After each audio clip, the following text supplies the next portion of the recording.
கிறிஸ்துவில் பிரியமானவர்களே, ஆண்டவராக இயேசு கிறிஸ்துவின் நாமத்திலே உங்கள் யாவரையும் வாழ்த்தி ஆசிர்வதிக்கிறேன். இந்த நாளுக்கென்று தேவன் நமக்கு அருளி இருக்கும் ஜீவ வார்த்தை 2 நாளாகமத்தின் புஸ்தகம் 20ஆம் அதிகாரம் 17வது வசனத்தின் ஒரு பகுதியாயிருக்கிறது. நீங்கள் தரித்து நின்று கர்த்தர் உங்களுக்கு செய்யும் ரட்சிப்பை பாருங்கள், பயப்படாமலும் கலங்காமலும் இருங்கள் என கேட்கிற தேவனுடைய பிள்ளைகளே, யூதாவின் ராஜாவாகிய யோசபாத்துக்கும் அவன் ஜனங்களுக்கும் தேவன் அருளின வாக்குத்தத்த வசனத்தை இன்றைக்கு நமக்கு தேவன் உறுதிப்படுத்தி இருக்கிறார். இந்த நாள் மகத்துவமான வெற்றியின் நாளாயிருக்கிறது. Today is a day of majestic victories. மகிமையான ஆசீர்வாதங்களின் நாளாகவும் இந்த நாள் இருக்கிறது. It is also a day of glorious blessings.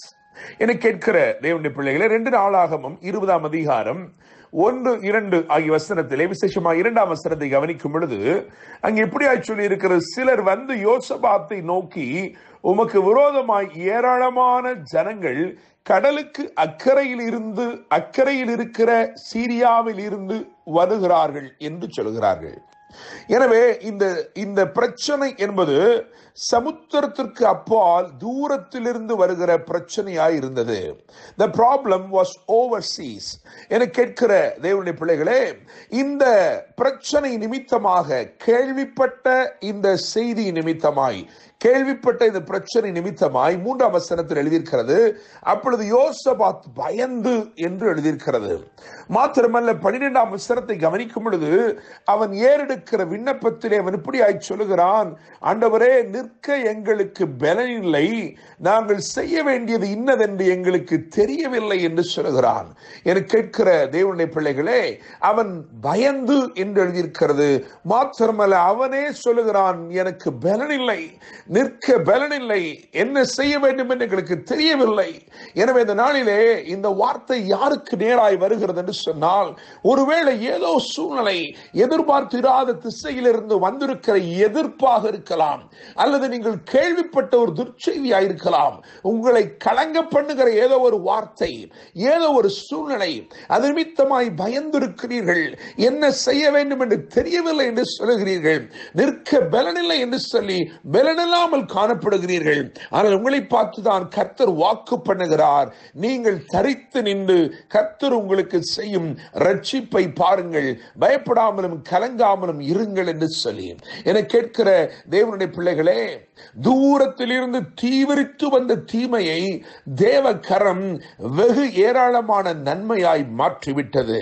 நான் நம்புகிறேன், விசுவாசிக்கிறேன், உங்களுக்கு விரோதமாய் எழும்பி நிற்கிற தீமைகள் எதுவாயிருந்தாலும் இந்த நாளிலே உங்களுக்காக யுத்தம் செய்கிற தேவன், உங்களுக்காய் கிரியை செய்கிற தேவன் அந்த தீமையை ஏராளமான நன்மையாக நிச்சயமாய் மாற்றுவார்.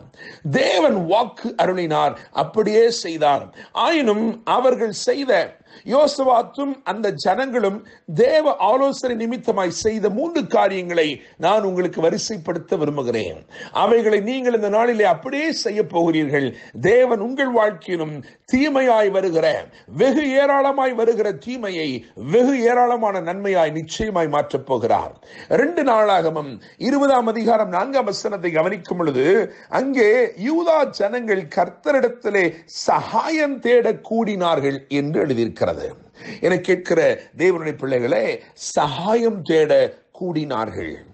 ஏனென்றால் வானத்தையும் பூமி உண்டாக்கின கர்த்தரிடத்திலிருந்து அல்லவோ நமக்கு ஒத்தாசை வர வேண்டும்.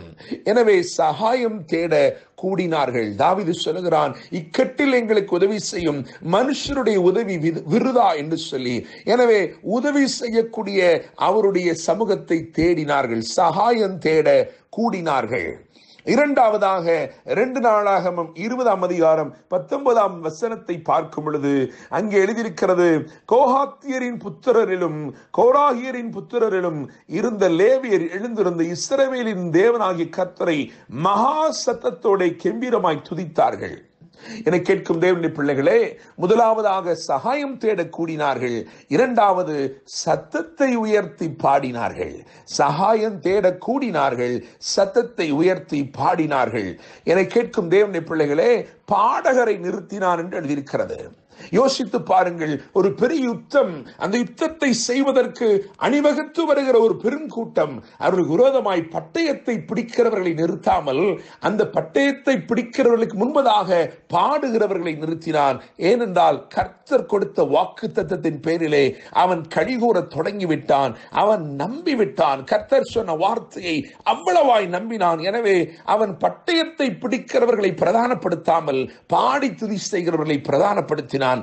மூன்றாவதாக 2 நாளாகமத்தின் புஸ்தகம் 20ஆம் அதிகாரம் 17ஆம் வசனத்தை வாசிக்கும் பொழுது அந்த 17ஆம் வசனத்தின் வசனம் இப்படியாய் சொல்லுகிறது, நீங்கள் தரித்து நின்று என்று சொல்லி. எனவே மூன்றாவதாக நான் சொல்ல விரும்புகிறேன், அவர்கள் சும்மா இருந்து ஜெயித்தார்கள். சும்மா இருந்து ஜெயித்தார்கள்.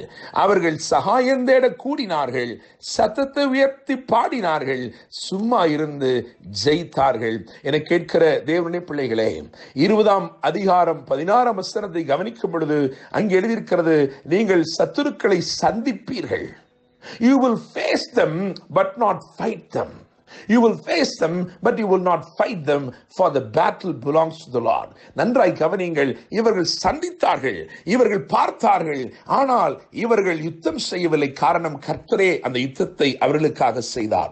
நான் நம்புகிறேன், விசுவாசிக்கிறேன், இந்த நாளிலே கர்த்தர் உங்களை பார்த்து பிடித்தான் சொல்லுகிறார், பாருங்கள், பாடுங்கள், பரிபூர்ண ஆசீர்வாதங்களை பெற்றுக் கொள்ளுங்கள். நான் நம்புகிறேன், தூரத்திலிருந்து தீவிரித்து வருகிற தீமையை, உங்களுக்கு விரோதமாய் உங்களை அழித்து போட வேண்டும் என்று வருகிற அந்த பெரிய தீமையை தேவன் இன்றைக்கு அளவற்ற நன்மையாய் மாற்றி உங்களை ஆசீர்வதிக்க போகிறார்.